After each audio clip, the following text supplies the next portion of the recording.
Dustin, a long journey to get here, to say the least. But give me an idea. What's the feeling like right now? What does it compare like to what you thought it would be? Feels like another normal fight. Feels like a normal fight week, you know, and that's why I'm kind of trying to keep it, because that's what it is. I don't want to put any extra added pressure. You know, this is my 22nd or 23rd fight with the company, maybe more. So around there, it's just another fight week. It's just another fight. I've done it, like I told these guys, 40 times. It's my 40th mixed martial arts fight. Just having fun, you know, keeping the vibes good, and that's what it's all about for me. The work's done. Now it's just time to perform, focus on the weight, have some fun, man. I've worked my ass off to get here. I just want to enjoy the moment. It's interesting, your journey, because, you know, you look like a guy like Adesanya who's gone right up the ranks, like super fast. You had to grind a little while first. I mean, do you think that's better or worse to have to, like, really pay the dues to get to where you are? I always respected those guys like Bisping and Robbie Lawler and guys who had to overcome a lot of things and still make their dreams come true. So I find I take pride in that, but that's how my whole life has been. I haven't made it fast anywhere. I had to work my ass off for it in everything, and so that's just what I'm accustomed to, man. Was this a rematch you ever even thought about having? I mean, Max is obviously a fun guy. I'm sure you're probably a fan of the way he fights. I mean, did you ever think down the road, like, it could be fun to run that back? I knew he was a big guy, and I thought, you know, it wasn't like something I thought about often, but there were times where I've seen him, like when I was supposed to fight Joseph Duffy.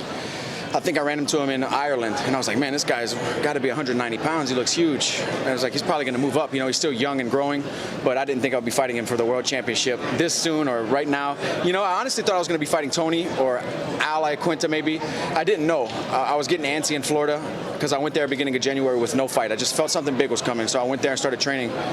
And I thought I was going to be one of those guys, and then they called me with this one. And, you know, sometimes the stars align. A lot of people say a lot of things, but I feel like this is no accident, you know. I put in a body of work to earn this, and I'm going to take advantage of it. I know you guys were babies the first time you fought, man. There's nothing you can take from it technique-wise, I wouldn't think. But is there anything you learned about character or, you know, just a man, like when you do spend, you know, time in the cage? Is there anything that you can take from that night that'll help? I have a lot of respect for the guy, and that, you know, as a person, I remember when I beat him, he came to the locker room after and started talking to me, asking me, I guess he read somewhere that I cook a lot and stuff. He's like, so you cook and stuff? He was just a normal, down-to-earth kid, man. Really, you know, really good guy. And we kind of spoke a little bit at UFC 199. We both fought. He fought Lamas, I fought Bobby Green that night. At the media day, we kind of talked a little bit, and it was good catching up then. We've never had any animosity towards each other, you know, and like I said, I have a lot of respect for this guy, and I understand how good he is. He's on the pound-for-pound list for a reason, and I'm just excited for the challenge, you know. How important was this to be for a belt? How important was this to have a title and to continue fighting? It's extra for me, you know. That's the goal. When I put on my first pair of gloves ever, I wanted to fight and be a world champion. I wasn't doing it for money or doing it to say I did it. I was fighting to be the best at it. And Saturday night I have an opportunity, and that means a lot to me. I can't even explain to you what it means to me. It means everything. There's been so many up and downs, especially in 155. It seems like the opportunity is so hard to get in 155 because of how much talent there is. Do you feel like Max deserves to be in the spot to skip the line considering how tough? You know, that part is tough to say. The guy's obviously a reigning, defending world champion. Stopped arguably the best 145er in the world twice. Has been looking incredible every fight, putting it all together. But to jump up and cut the line, like you said, in a top-heavy division is a little different. But, you know, timing, availability, circumstances, and here we are.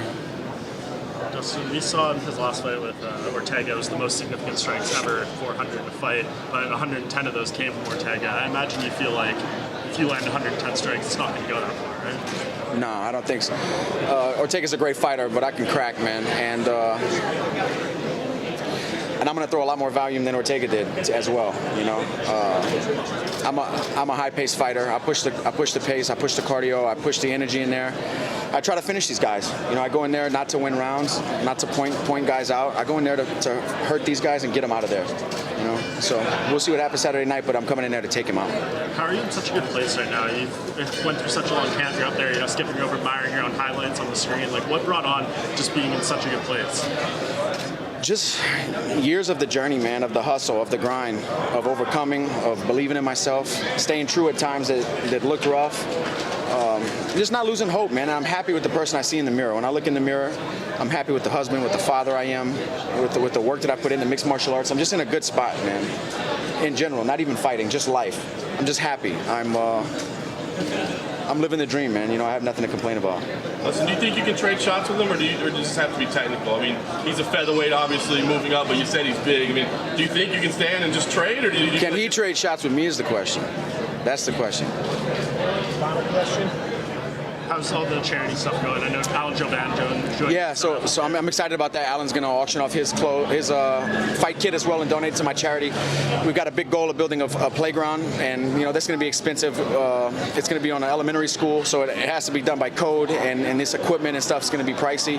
We're going to get it done one way or another. My wife already spoke to it's a young kid who died of a very rare brain disease. Had a dream that his school would have disabled equipment for the kids in his class, and when I heard that, I thought that was just such a, you know, most kids in that position, nothing against that, but most kids want to go on a shopping spree, want to go to Disney. This kid wanted everybody to benefit from a dream he had, and I think that's beautiful. So we owe it to him to make that happen, and we're going to make it happen one way or another. So hopefully we get some good money for the fight kit and some good donations. You can check out the cause and the whole story at thegoodfightgroup.com. It's the Good Fight Foundation is a charity me and my wife started. When I was moving, I had a bunch of fight-worn stuff at the house, and I was like, what am I going to do with all this bloody stuff? And we sold, this is before the charity started, we sold it and gave the money to a fallen police officer's wife and daughters. And we said, man, let's keep doing this. You know, have a platform to spread this out. So I'm just trying to do some good. Give people a reason to cheer. Give myself another reason to fight. And just do what's right, man. Just a quick follow-up on that. What's the most you've been able to raise so far while you've been doing this? This last one was a big one. We did my last fight with Eddie. We did 500 backpacks filled with school supplies. We at a middle school me and my wife went to. We gave every kid there a backpack filled with school supplies, every kid in the school, and we also bought a couple computers and some classroom supplies and stuff for an alternative program that I was in to get put back in my right grade because I got in a bunch of trouble. So, and my teacher was still there from middle school, so that was cool. Yeah, that was pretty cool. The money we raised, I think I don't know the exact numbers, between 8,000 to 10,000 for my fight kit. What was that teacher's reaction when they came back and saw you? It was awesome. She's a great teacher, man. She's been helping kids like troubled youth and stuff in an alternative program for a long time at this school. She's been, year after year, she's up for awards, and it was awesome to see her again and hug her. It's been a long time. Her son, crazy enough, her son is actually training mixed martial arts, so it's insane, man. Does she remember you? Oh, of course. Yeah. All right, guys. You say you make a promise to your wife, you can bring the belt back home. Do you think you're going to be able to do that? She promised me I was going to do it. I do. I believe I'm going to win Saturday night. And a lot of people want predictions. It's going to be a tough fight. This might be the best fight anybody's ever seen. You know, I don't know. This is going to be a grueling fight, I believe. He's going to be in there with no quit, as am I. And I'm going to walk away with the belt. Like I said, I don't know a prediction, but I feel like I'm going to stop him, and it's going to be one for the times. Don't believe in you too, man. Good luck. Thank you so much, sir. All right, guys. Thank you.